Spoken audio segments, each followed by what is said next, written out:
आखिरी उम्मीद। एक बार एक आदमी रेगिस्तान में कहीं भटक गया।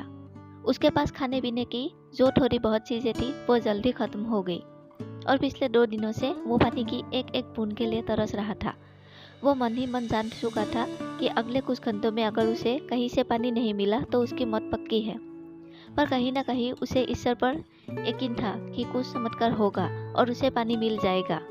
तभी उसे एक झोपड़ी दिखाई दी। उसे अपनी आंखों को यकीन नहीं हुआ। पहले भी वो मृग तृष्णा और भ्रम के कारण धोखा खा चुका था, पर बेचारे के पास यकीन करने के अलावा और कोई सारा भी तो नहीं था। आखिर ये उसकी आखिरी उम्मीद जो थी। वो अपनी बसी खुशी ताकत से झोपड़ी की तरफ रेंगने लगा। जैसे जैसे करीब पहुंचता उसकी उम्मीद बढ़ती जाती और इस बार भाग्य भी उसके साथ था। सचमुच वहाँ एक झोपड़ी थी। पर ये क्या, झोपड़ी तो वीरान पड़ी थी, मानो सालों से कोई वहाँ भटका ना हो। फिर भी पानी की उम्मीद में आदमी झोपड़ी के अंदर घुसा। अंदर का नजारा देख उसे अपनी आंखों पे यकीन नहीं हुआ। वहाँ एक हैंडपंप लगा था। आदमी एक नई ऊर्जा से भर गया।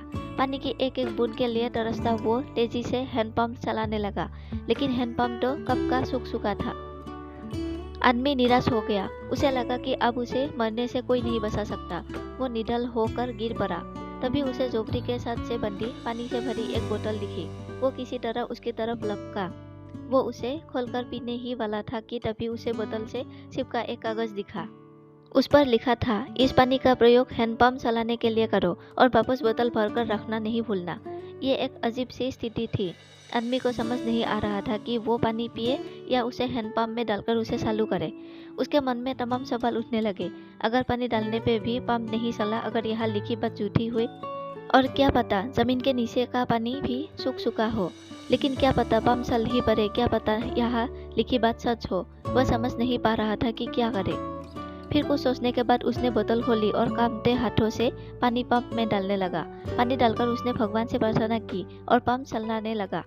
1 2 3 और हैंडपंप से ठंडा ठंडा पानी निकलने लगा। वो पानी किसी अमृत से कम नहीं था। आदमी ने जी भर के पानी पिया। उसकी जान में जान आ गई। दिमाग काम करने लगा। उसने बोतल में फिर से पानी भर दिया और उसे सच से बांध दिया।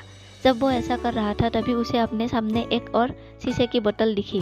खोला तो उसमें एक पेंसिल और एक नक्शा भरा हुआ था, जिसमें रेगिस्तान से निकलने का रास्ता था। आदमी ने रास्ता याद कर लिया और नक्शे वाली बोतल को वापस वहीं रख दिया। इसके बाद वो अपनी बोतलों में पानी भरकर वहां से जाने लगा। कुछ आगे बढ़कर उसने एक बार पीछे मुड़कर देखा। फिर कुछ सोचकर वापस उस झोपड़ी में गया और पानी से भरी बोतल पे चिपके कागज को उतारकर उस पर कुछ लिखने लगा। उसने लिखा, मेरा यकीन करिए, ये काम करता है। दोस्तों, ये कहानी लाइफ के बारे में है। ये हमें सिखाती है कि बुरी से बुरी स्थिति में भी अपनी उम्मीद नहीं छोड़नी चाहिए। और इस कहानी से ये भी शिक्षा मिलती है कि कुछ बहुत बड़ा पाने से पहले हमें अपनी ओर से भी कुछ देना होता है।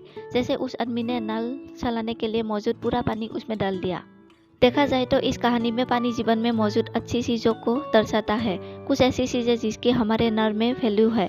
किसी के लिए ये ज्ञान हो सकता है, तो किसी के लिए प्रेम, तो किसी और के लिए पैसा। ये जो कुछ भी है उसे पाने के लिए पहले हमें अपनी तरफ से उसे कर्म रूपी हैंडपंप में डालना होता है और फिर बदले में आप अपने योगदान से कहीं अधिक मात्रा से उसे वापस पाते हैं। धन्यवाद।